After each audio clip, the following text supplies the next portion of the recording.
Bonjour, aujourd'hui nous allons regarder comment saisir un virement bancaire qui est arrivé sur notre compte pour payer une créance en supposant que ce virement couvre pile poil le montant de la créance. Sur mon interface comptable, je clique sur Modalités spécifiques, Saisie des opérations DFT, et ici je vais choisir Virement reçu, constater encaissement par virement reçu.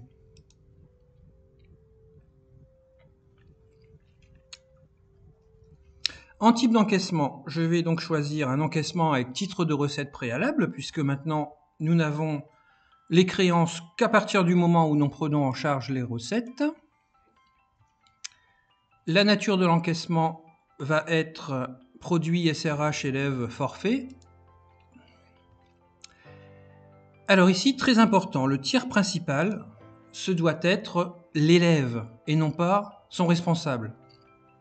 Donc ça, c'est très important de saisir en tiers principal le nom de l'élève. Donc ici, je vais prendre un exemple avec le Mentec Ruben. Voilà, il est ici.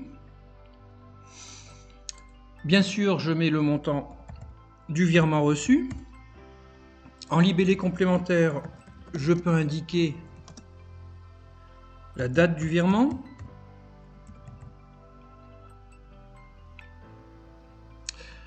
J'ai donc rempli l'entête de ma saisie. Je vais cliquer sur la disquette.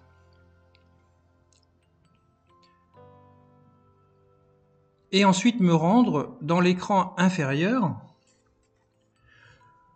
pour rapprocher ce virement de ce que me doit l'élève. Ça ne se fait pas automatiquement. Donc je clique dans la partie basse.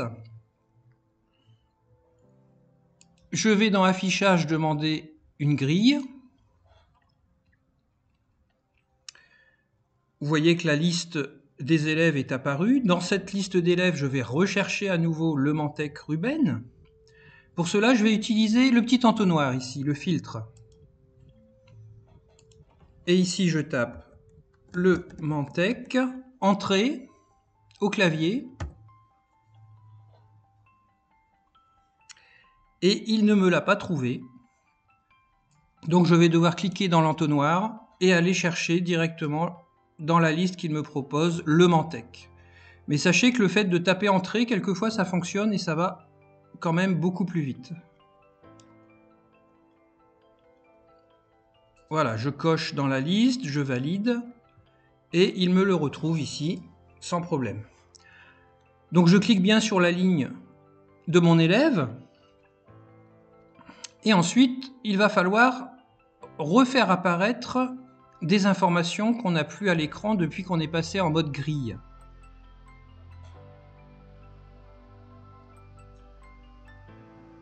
Vous voyez ici, il faut que je retrouve ces données de type formulaire.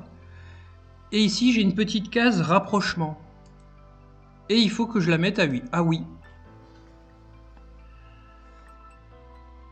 Comme ça, automatiquement, Opal va rapprocher l'encaissement que je viens de saisir en haut du tiers que je viens de lui rappeler par l'entonnoir en bas. Donc je fais la disquette pour saisir la partie basse que je viens de paramétrer. Et ensuite, ne pas oublier dans la partie haute d'aller valider l'écriture.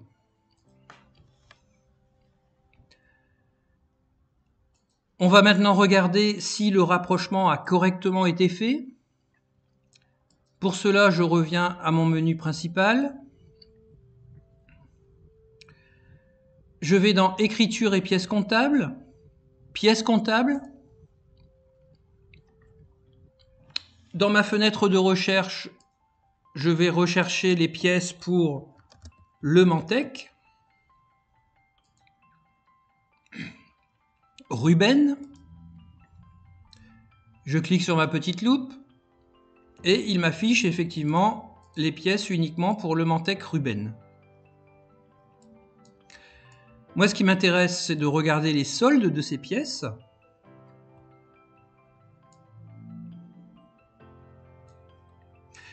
Et je vois effectivement qu'en solde, en ce qui concerne le 4112, donc deuxième et avant-dernière et dernière ligne, j'ai bien des soldes à 0 à chaque fois. Donc le rapprochement a fonctionné, l'élève Ruben, le Mantec, ne me doit plus rien.